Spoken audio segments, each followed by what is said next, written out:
Hello and welcome to In the Art Scene podcast, a show that unites creatives from all over the world in sharing inspiration, life stories, business knowledge, and love for art. This show is a part of the San Diego Art Directory, a nonprofit organization serving as an informational hub for all things arts and culture in San Diego County, founded by yours truly. I'm Galina Marcus, and I invite you to explore a new angle of the multifaceted world of arts and creativity. As always, the show notes will be on our website, intheartscene.com. And now let's get to the episode. Hello, everybody. Welcome back to In the Art Scene podcast. I have beautiful Scarlett Baily with me today from San Diego. Yes, I have been exploring San Diego art scene deeper and deeper, and you will hear more people from San Diego on the podcast coming in. And this is, oh my God, you're probably, I gotta count, because this is going to be the middle of season 10.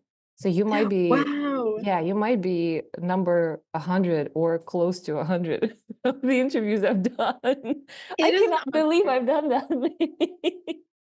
It's an honor. But the most exciting part about that is how many artists there are in our area that a lot of people didn't know about. Yes, yes. That's like the most exciting thing about your podcast.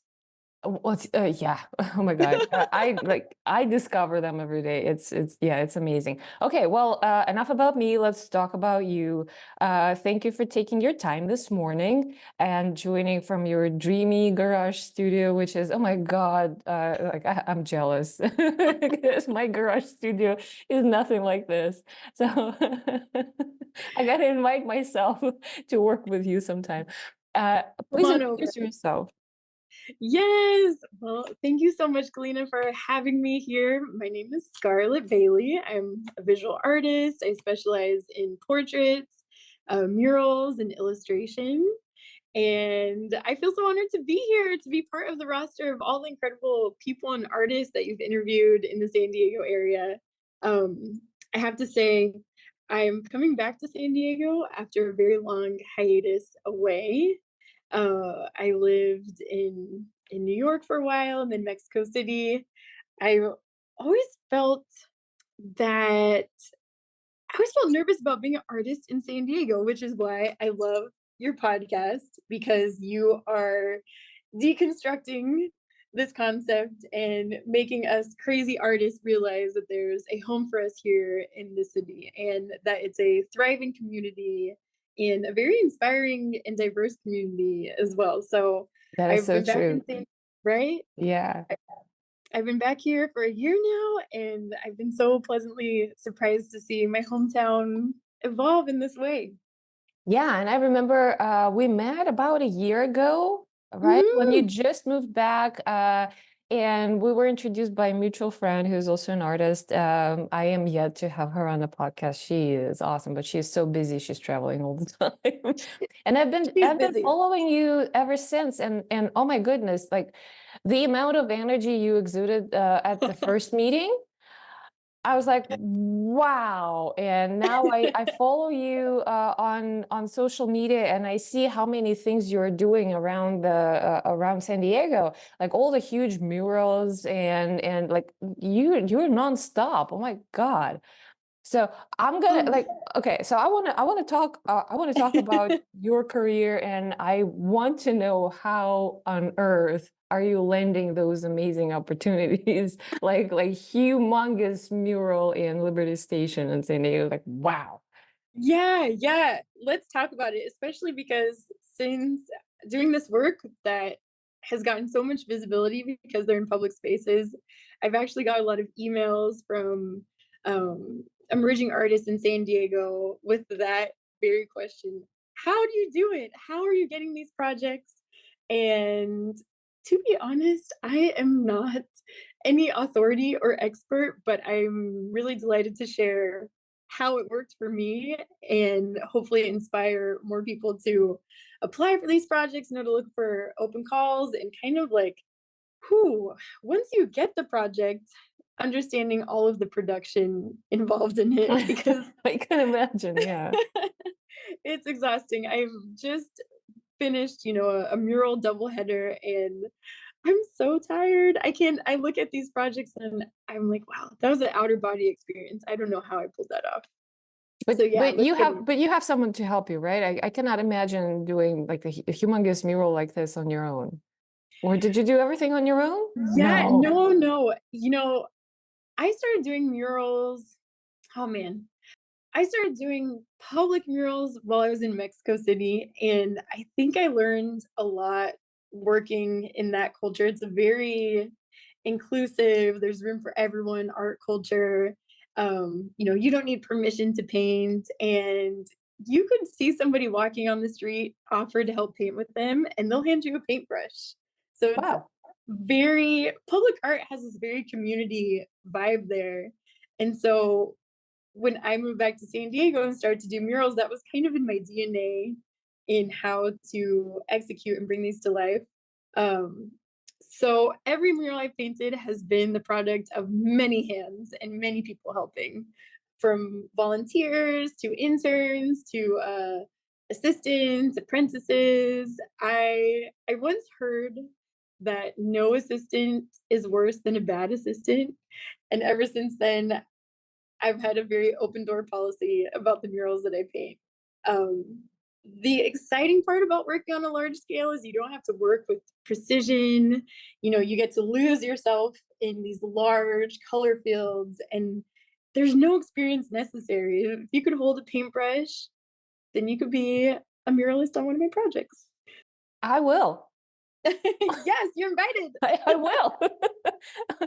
Okay, so okay, I just invited myself to work in your studio and be a part of one of your mural projects. I would love that. Perfect. I was dreaming about working on a mural for so long. I did once. I volunteered with Art Reach San Diego on Mm, one of their murals. Because they have an amazing mural program yeah. for the public schools and actually public places too. So I got to do it one day. I painted with them. I remember how hard it was, and it was on a very hot day with barely any shade. So Yes. I got a sunburn. Oh man. And it was during the pandemic, so everybody was wearing a Oh mask. So it man. was so hot and steamy inside. That's challenging, Oh god. especially too if you're working with aerosol and you have to be wearing that big mask. Yeah, no, we weren't. Yeah, we were doing just a paintbrush Okay. thing. But Yeah, yeah, but people forget about that. climbing on the scaffolds with like buckets of paint, that's kind of a fun experience. I loved it actually. I did. Oh, I would love to see your work in large format and murals. I definitely see this progression. I would love to try. I absolutely. Well, okay. Anyway, before I try, tell me how to do it. We'll put a How to pin in land that. stay, stay tuned, fans. Um, how to land a project like this. yeah, so um I guess we could start with the Liberty Station project because that was kind of what broke the ice for me in my move back to San Diego. I always loved Liberty Station. My sister, Layla, hey Layla, she did her master's there at the high tech um, education program. And I came to visit. She's like, Scarlett, you got to see this place. It's so cool. They started putting murals up and there's art installations. I'm sure there's a way you could find, someone to get in contact with to get your art here. And she sort of planted the seed. A year And later, someone y- shares it. Yeah, tell yeah, I me. just wanted to interrupt you for just a brief second for those who are listening. If you guys are not in San Diego and you don't know what Liberty Station is, Liberty Station is a humongous complex in San Diego that used to be like a Navy Academy or something like that back at like at Mhm. the beginning of the 20th century. So there's still historical buildings and barracks and a lot of it is now converted into the art spaces. So there are art Mhm. studios, there's a watercolor society, there are a couple of museums, the pottery studios. It's just a nice place to kind of hang out and one of the art walks in San Diego, one of the biggest art walks in San Diego happening there every year as well, like right on the lawn between all those barracks. So lots of buildings, lots of real estate for murals. Okay, well, go ahead. Tell the Yes. story.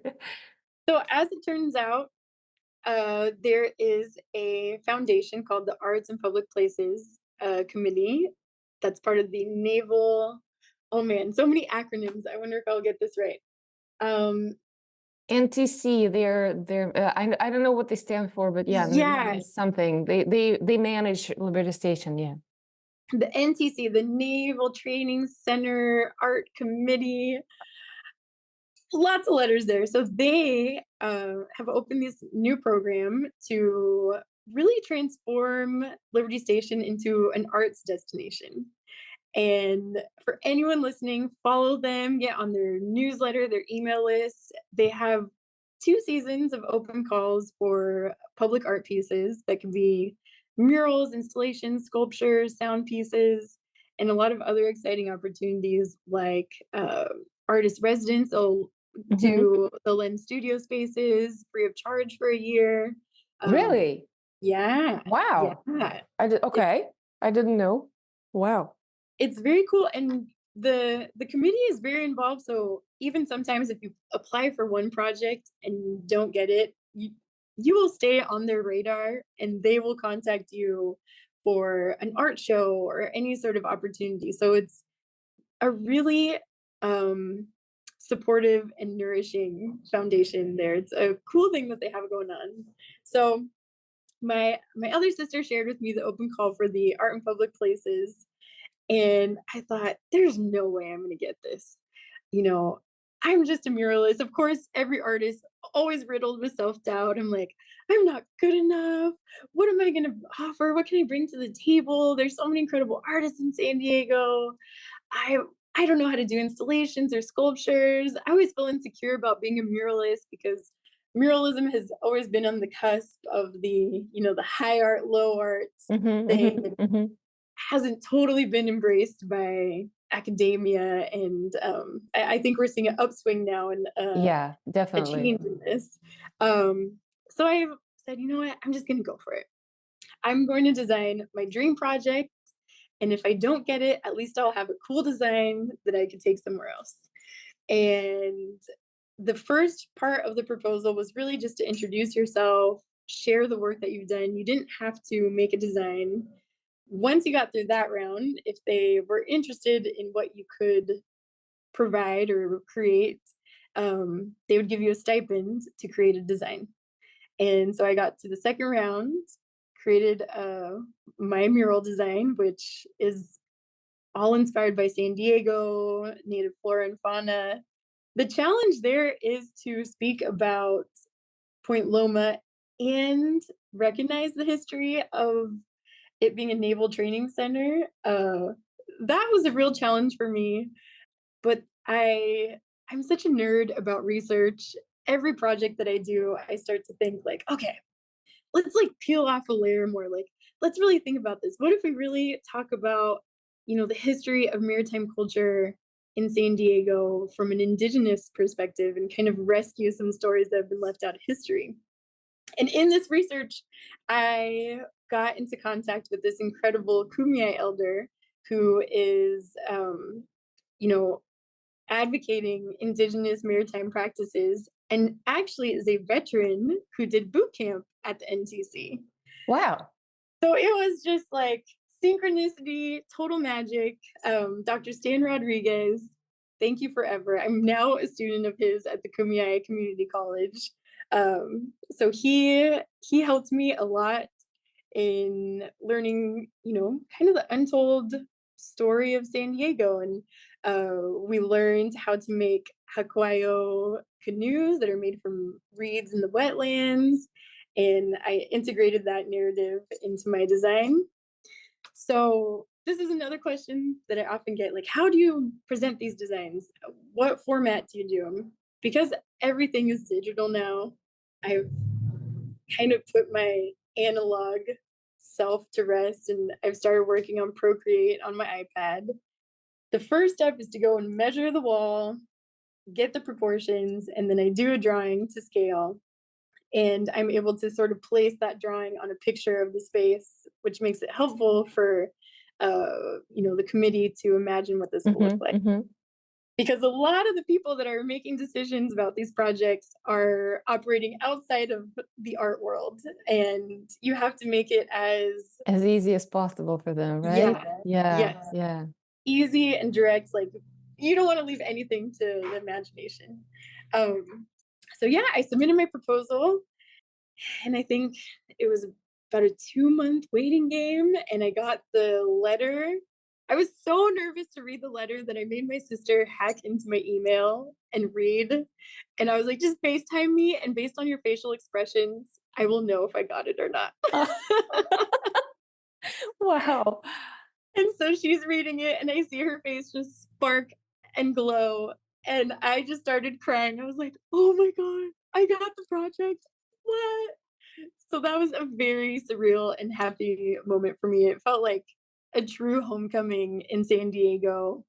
And also like recognizing that there is a space for artists and muralists. And I I'm also I'm Mexican American, and I never really felt that there was a space for a lot of brown voices in the art world. It wasn't totally diverse back in my day when I was dreaming of being an artist in San Diego. So it felt like a really huge accomplishment to get that acceptance letter. And so yeah, that's how I got that project. Wow. Okay. So how long from the acceptance to the finished project, how long did it take you to complete it? Yeah, so let's see. I think I applied in February, and the acceptance happened in the summertime in June, and I started working in September, Uh-huh. and I finished in November. Okay. Wow. Cool. Wow. Yeah, so in terms of pre-production, this is one thing that I'm learning, because in Mexico I was very much used to, all right, we want to paint a mural, let's go, and the next day you're out there painting it. But here in California, there's a lot of rules, regulations, there's an order of things, and the pre-production, from that first email of somebody wanting to mural to the mural actually happening is often like a 6-month period. Wow. And then once you're actually at the wall, ready to paint at Liberty Station, it was 40 days. A very biblical 40 Yeah, days. right. And that was after the wall had already been primed, power washed, primed, and all of the equipment secured, the lift and the materials. So once And all they that was done, I assume that they prepped everything for you and they provided the equipment and materials and everything, right? So you just needed to show up and do the work. yes, Okay. they were so easy to work with in that sense. They were able to prime the walls beautifully. They secured a lift. And so they had a storage space, which of course, as a muralist, we need a lot of space. Yeah. These are buckets and gallons of paint and huge brushes and lots of water. So they had a storage space for me. And I remember the excitement of that first day, the excitement and the intimidation of showing up to a blank wall and knowing that you're about to begin this journey of taking a letter-sized sketch and turning it into a 2,500 square I foot mural. I cannot even imagine, because I know the feeling of, being scared of a white canvas, Right? standing in front of the empty, like blank 500 square foot wall. My God. Yeah. Wow. It's Okay. it's an adrenaline rush, and there are days when you're like, I don't think this will ever be done.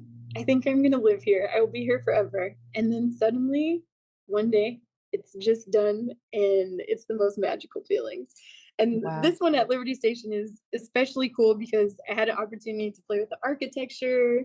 So the mural is 5 walls total. It's also the ceiling. And the It's columns, yeah. yes, you could Yeah. walk through it and really experience it. And it was the first time that a mural of mine almost took on a sculptural feel. So it was a really nice dance with the architecture that I got to do. That's amazing. I've seen a segment on the news about that. That was yeah. Yeah. So cool, so cool. Oh my God. I just had a question that just escaped me a second ago. But I guess I will come back to it. I have another one in my stash. So being Mexican American, spending so much time in Mexico City, involved in public art, and we know from history and from arts history that Mexico City and the culture of murals and public arts is huge. That's just, Mhm, they're inseparable. mhm. How does it feel for you being having that as part of your identity, bringing it to San Diego? Oh, it's such a cool experience. It really feels like such a such a gift, you know. I grew up in San Diego seeing murals on the freeway and the pillars at Chicano Park, and it was such a great experience as a kid to understand that that is art. This is what art can be. And um, you know, my parents weren't artists. I spent a lot of time just being in the back of the car, following them around. And street art and urban art was my first contact with art. And, you know, that entertained me and provided the sense of fantasy and imagination as a kid. Um, so from then on, I was obsessed with muralism. And of course, when I got to Mexico City, it was like a kid in a candy shop because Yeah, I can imagine.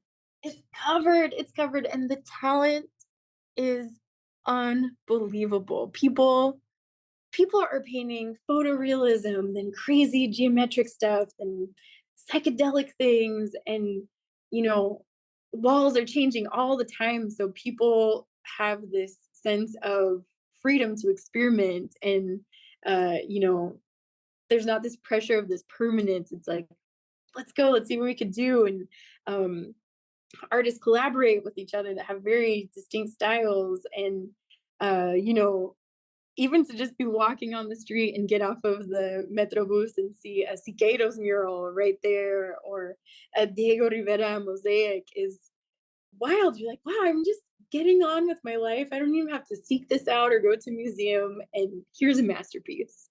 So it's exciting. I guess in many ways, it felt just very natural that this is how we produce art, and these are the spaces where art belongs. Um, so it's really cool and surreal in some ways to be doing it in San Diego, but also really living my childhood dream. Um, and while I was in Mexico City, I had a really exciting opportunity to study under this maestro Manuel Guillen, who is a celebrated muralist. I think he's probably like 98 now. Yeah, he was Wow. actually a student of Diego Rivera and has beautiful murals all throughout Mexico. And he was a really important teacher for me in terms of what the purpose, you know, the artist's role in society. He really helped me understand that if a mural is going to live somewhere, it has to speak to the people that will be interacting with it. It has to resonate with them. And after studying under him, I really took on this new approach to, before I paint a wall, to kind of be a fly on the wall and observe what's going on, what's the noise, what do people need, what's missing, what can we bring.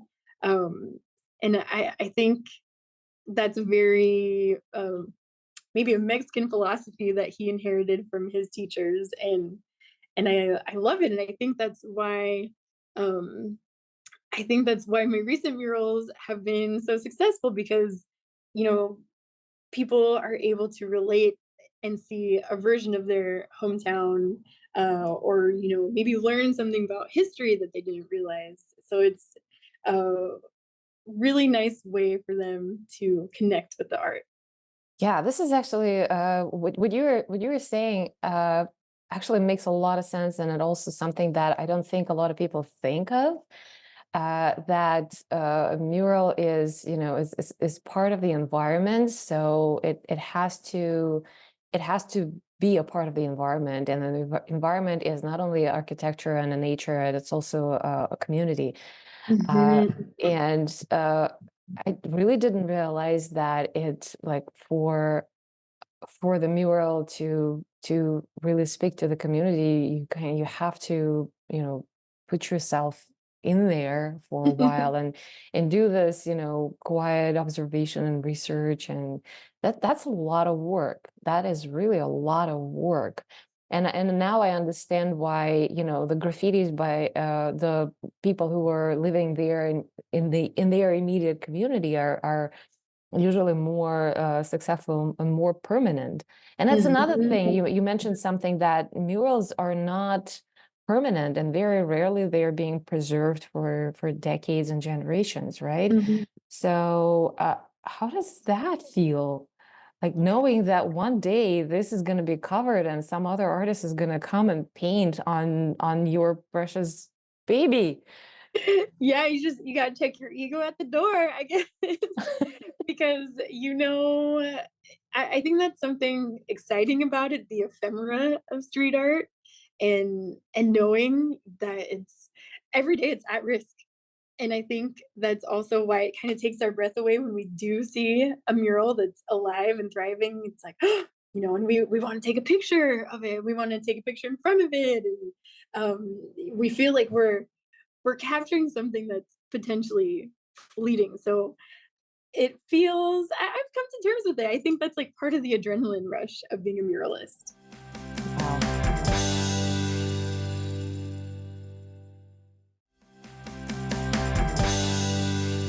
All right, so Liberty Station was your first in San Diego, but it wasn't the only one, right? You've done something else. Yeah, yeah. So Liberty Station was my first public one. I prior did a mural at a residence in the block that I grew up on, which that was very fun. And then I was these were kind of like my warm up projects to get confidence about working in San Diego. And then I did an elementary school, which kind of connected to this marathon of elementary school projects that I just finished. Um, I have a mural at Foster Elementary, Explorer Elementary, and Washington Elementary. Wow. And the last two were actually coordinated through Liberty Station. Um, they have been like the amazing fairy godmothers of my art career here.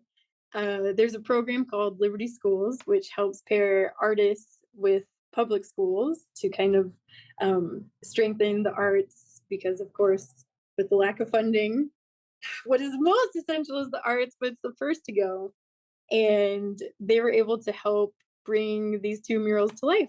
Um, these were huge, huge projects, and I learned a lot. When you're working with schools, there are a lot more regulations. Um, I learned how to get insurance now for my project. If anybody is listening and is needing a certificate of insurance or wondering how to insure their project, I got a great tip from my friend Zane, amazing artist in Escondido. Next Insurance is great. It's so easy. It's one of the most affordable insurances that I found. You log in, it will make your certificate for any client in a snap. Super recommend that. And Um, we will leave the note and the link for that in the show notes. So you guys go to intheartscene.com, find the show notes for this episode, and there will be a link for that, and all the other links for Scarlett and her work, and we'll yeah, there will be a lot of information. Just check in there. this is a masterclass. You should do a master class. I would love to. I actually am thinking about at least putting this information together on my website so people have access to, what primer to use. Basically, all the questions that I had, That's um, amazing. just put it in one place because, man, we don't need to keep reinventing the wheel out there. We just need to make art and make it easy. That's amazing. That's amazing. And you know what? This is like time and time again, I am blown away by the generosity of the arts community in general and in San Diego specifically, because there's no one holding the gates. No one is withholding the Yeah. information. Everybody's just sharing. Like it's not like I'm the muralist of San Diego and you go figure it out for yourself. I've done it. Right. So Yes. but no, it's like I've done it, so you can do it, and this is how, and you don't have to go through all the hurdles that I did. Yeah, this is amazing. This is absolutely amazing. Okay, so I have a couple technical questions. So the first, and that's I'm asking for myself, like Let's go. asking for a friend. Yeah. So first of all, to be accepted. For a project like this, you mentioned that you had a few murals before, kind of like a warm-up projects. So is it essential for the artist to have a mural experience to be accepted for the public project as big as the Liberty Station? Yeah, for sure. These two previous projects that I had before Liberty Station were so helpful for me. I mean, from an emotional standpoint, a confidence booster, like understanding that I can work in San Diego, that there's a place for me in San Diego, to have people trust me with their space, in one case, with their home, with their place of rest and recharge. I felt so honored to be invited into that space to create something. And then at Foster Elementary School, at the time that I painted that, that was one of my largest murals. It was also two walls and a Mhm. ceiling and corridor experience. And thanks to that, I felt the confidence to make a larger proposal that also integrated a ceiling design for Liberty Station. And similarly, I learned how to source materials and where is the best place for paint and brushes, especially because I hadn't been working in the States for so long. Um, so it helped me kind of uh, have dip my feet in the water, um, so that I can have like a nice lily pad to take on something bigger. And I working with Foster Elementary and their PTA. They provided a really nice letter of recommendation for me for my project at Liberty Station. And that's something so helpful that strengthens your applications if you have somebody that can advocate for you and say, we've worked with this person, this is how they transform the space, this is how they benefited our community, our campus. It helps a lot. Wow. Okay.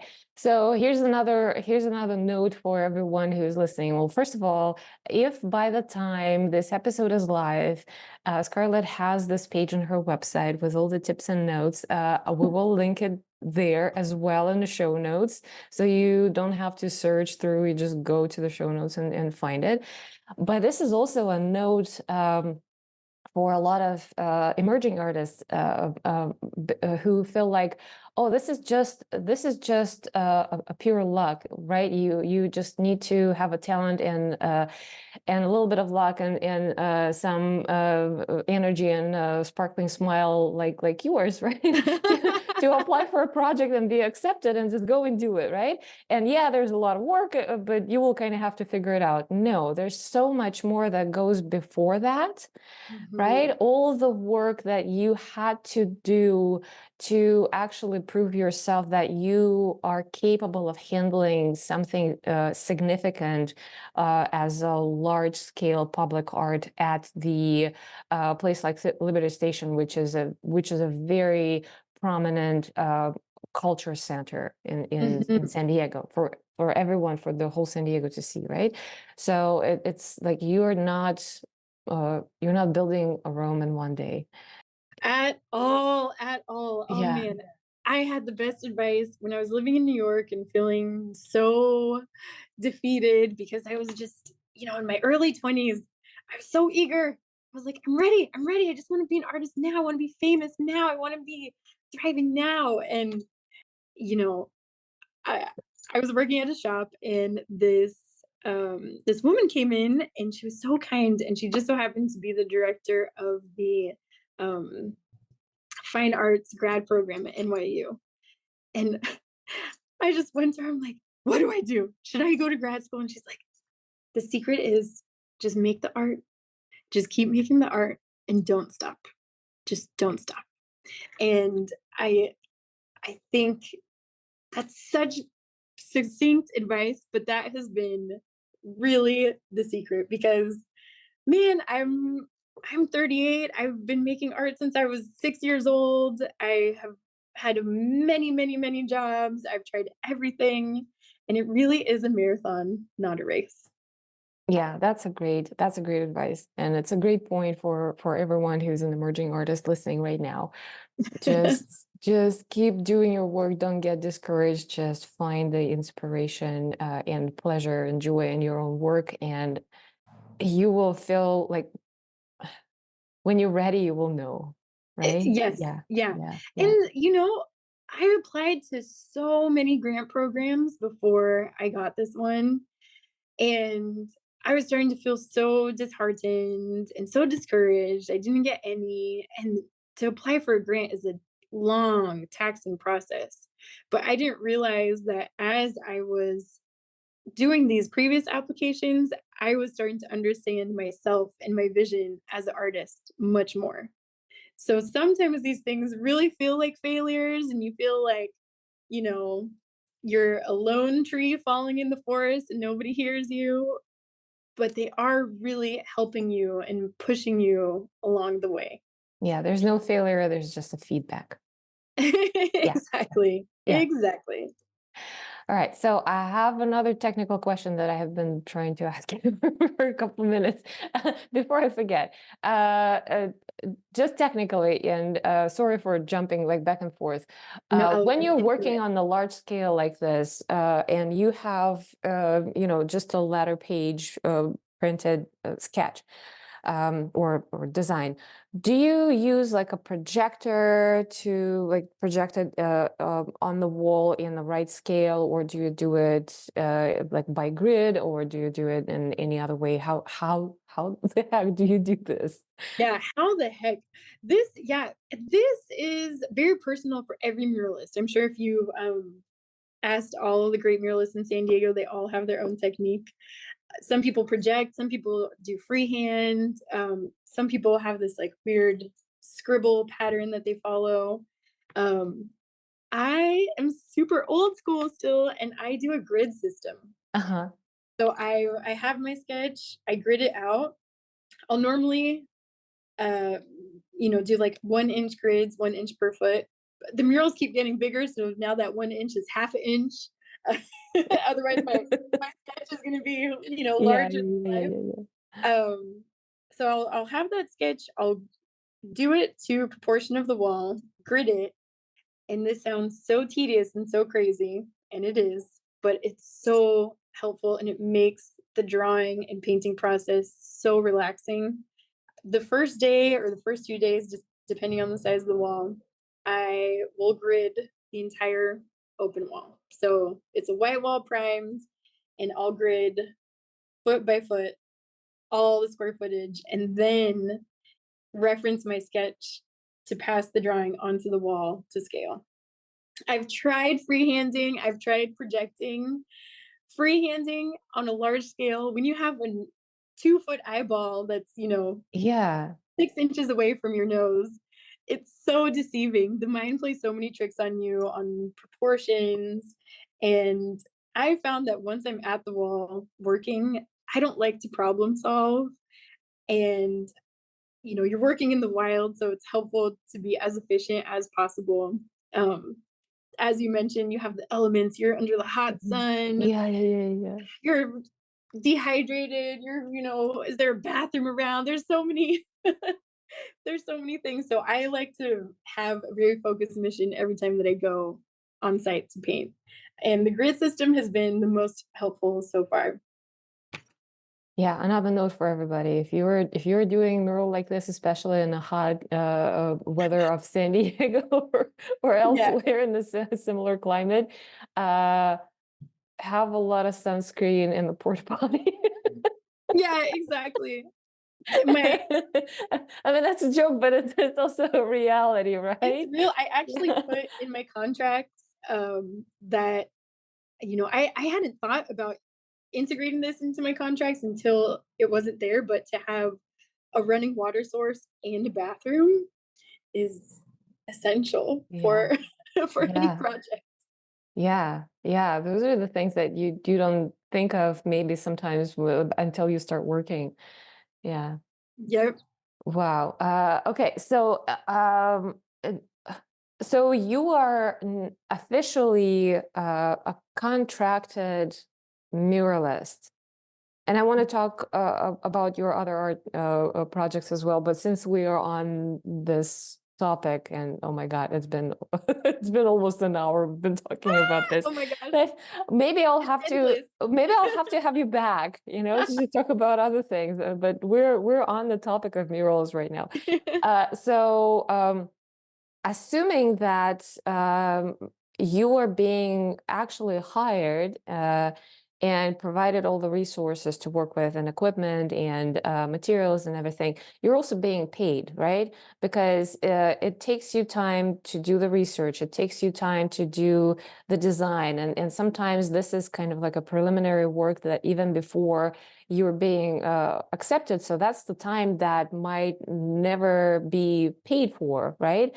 But Yeah. then, like you said, 40 freaking days. It's not 22 work days in a month like 9 to 5, right? It's Yep. 40 days straight, right? Morning to evening while the daylight is there, right? Yep. And no weekends, no vacations, having your lunch in a job, Yeah. right? So you're paid for it, right? Yeah. Yeah. And I'm such a dork about the finances. Uh, I'm always I have an Excel sheet that keeps track of the hours that I work and the materials. And at the end of each project, I like to play the game to see how much money I made hourly because you'll think you have this huge budget, but then when you break it down, you're like, oh wow. So I think some murals, if I calculate it per hour, I get like $35 an hour. I'm trying to get better. I think I've made it to the $65 an hour mark. So if that was one thing for me, I was not used to seeing these numbers in my emerging artist career that I was like, wow, I'm getting this huge chunk of cash. But I didn't realize insurance costs money. Yeah. Uh, primer, the sort of primer that the city requires is $300 a gallon. Um, and then I realized for me that it was really important to open up a budget for assistance.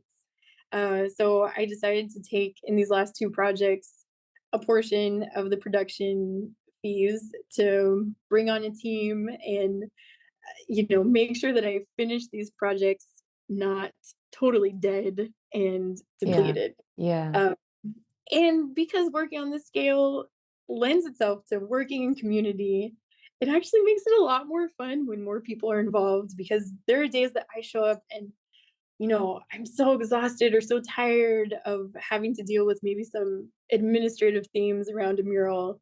And this last team that I had at Washington Elementary was so encouraging and so exciting and kind of um, reminded me of the joy of making art again, and I we had this incredible team of a gal from high school who was doing her internship with us. And then it was perfect timing. There was a bunch of art students that had recently graduated from SDSU. They joined the team. And then freelance artists that are just looking for gigs and looking to get their hands dirty. So we had this very beautiful mix. It was almost like some artist recovery group, and we're exchanging notes and like, okay, where is the shows? Where are the open calls? Oh, what do you use? Oh, this is great. And that was very um fulfilling for me. So I think in my next projects, um, it's so exciting to now have a budget for artists, but I think now I know I need to defend that more than ever, because working on this scale is impossible to be a one-man show, because when I'm Yeah. offsite, I'm doing admin and billing. I also have so much work in addition to being a muralist. So I have other shows and graphic design stuff. And then, of course, which it always gets pushed to the very back, my own personal work, Yeah. uh, that nurtures my spirit and my soul, that I need to get a little bit more balance there in my artistic life. Yeah. Wow. Uh, it also kind of puts things into perspective because a lot of public projects, at least from my understanding, they do have a fixed budget, so it's a grant, and they tell you, okay, you apply, and this is how much money we're gonna give for this project, and whatever you spend on materials comes from this grant, and then whatever you pay yourself and the helpers and whatever also comes from this. So this is like you are applying for a project that is already predetermined. But if you Yeah. think even the Mexican muralists, like think of Diego Rivera, right? Who was being called to come and create the mural as an artist. Like he doesn't have to submit or anything. Like you create, and we're gonna pay you thousands and thousands and thousands of crazy money, right? And that's a totally different place to be, right? Very different. Wow, oh my God, we have to change something.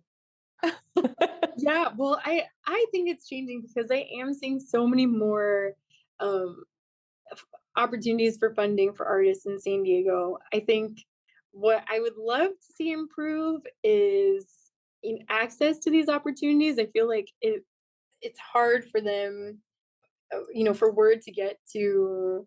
Um, I don't know. It still feels very insular. The Yeah, the yeah, grants yeah, um, yeah. So community. So I'm always sharing on Instagram, like everything that comes my way. I'm like, I come on, guys, actually let's I go. actually do have a perfect comment for that, and sorry for the shameless plug, but as you guys know, the San Diego Art Directory is the nonprofit that I founded, and this podcast is part of San Diego Art Directory umbrella as of June 2024. So San Diego Art Directory is the place to share the information about the resources, the opportunities, open calls and grants, and just things that are happening in San Diego, and also the place to find all those things for artists and for the residents of San Diego County. And that's the county-wide resource. It's totally free to use. It's totally free to post. It's totally free to search for anyone, and it's mission is specifically what you were describing. Instead of being in those little silos of, clusters of arts and culture around the county, to bring all of that together so everyone has an opportunity to apply for projects like this. Like someone from the far Wow. East County or South Bay will have an opportunity to apply for a public project in the city of San Diego, Liberty Station, or North County somewhere, because there's so much happening, and I have a visibility of how much things are happening and changing in San Diego, how much art, how much diversity. Hmm. And we're visual artists. We're talking mostly about, from the perspective of visual arts and those kind of projects. But there's more. There's theater. There's music. There's poetry, and I see that, for example, writers and poets, their whole thing is like they have those little groups and they just communicate Hmm. on Meetup, right? There's Hmm. no resource for like everyone to see like the whole scale of arts and culture happening in San Diego. So SanDiegoArtDirectory.com is the place. You, Scarlett, and everybody who's listening, please sign up for the email list because I'm sending them Yes. weekly. There will be open calls, there will be opening receptions, there will be shows, there will be grants, there will be auditions, there will be theater productions, everything. Wow. Everything. Yeah. Yes, let's go, Galina. That's Yes. awesome. Yeah. And that said, also I'm a one-woman show in this. Almost one. I'm not one-woman show, but I'm doing most of the technical work and obviously running a podcast and also having a day job and a little child. So the opportunities for volunteering at San Diego Art Directory are open, and there is plenty of interesting work to do. And if you feel like you want to apply your talents to help the arts and culture in San Diego County and be a part of the growing startup nonprofit, welcome. And as we grow, I do intend to make everybody's time worth. I don't want, like right now I volunteer, so everybody else has to kind of volunteer until I get my hands on some grants and stuff, right? But I Yes, do it's intend there. to They're make there. everybody's time worth, and ultimately, even volunteering, what we're aiming to do is to improve the space for artists in San Diego to thrive. So we're making it for ourselves. We're That's making a amazing. better place for ourselves in San Diego. Wow. You have a lot of energy. That's a lot of work. I It's applaud not you. easy. It's not easy. You make it look so easy. I know that it's not. I see you. I see you. Bravo. Well, bravo to you. And we are at the top of the hour, though. So thank you so much. Please, very quickly, tell people how to find you. And I'll make sure to also link everything in the show notes. And we will be in touch. I'm so excited to follow your journey. And I will certainly have you back on the podcast to talk more about everything else you're doing, because that's incredible. I mean, like murals take at least an hour to talk about. I imagine how many more episodes we can do about everything Large else. scale everything. Large scale Yes. walls, large scale podcast, large scale Yes. studio, large scale personalities. Boom, let's blow it up. All right, so yeah, tell everybody else how to find you. Of course. So you can find me on my website. You can check out my previous work and a little bit more about my history at scarlettbaily.com. That's Scarlett with 2 T's, Baily with no E. And you could also check out my work on Instagram at Scarlett Baily. I would love to connect with you, and I'm always posting when I'm looking for assistance. So stay tuned on there. And I'm so happy that we had this time to gossip about art. I really feel so honored to be here and share this time with you on your podcast. I love your work. I love everything that you're doing. And so this was a very exciting day for me. Thank you. Back at you, girl. And I will assist you on one of the murals. I just have to reshuffle my schedule, but yeah, if you give me enough notice, I will make sure that I'll do this. I really want to do this. Yeah. You'll have fun. These next ones are outdoor and in the sun, but don't worry, I have sunscreen in my kit. Awesome. I promise I won't faint.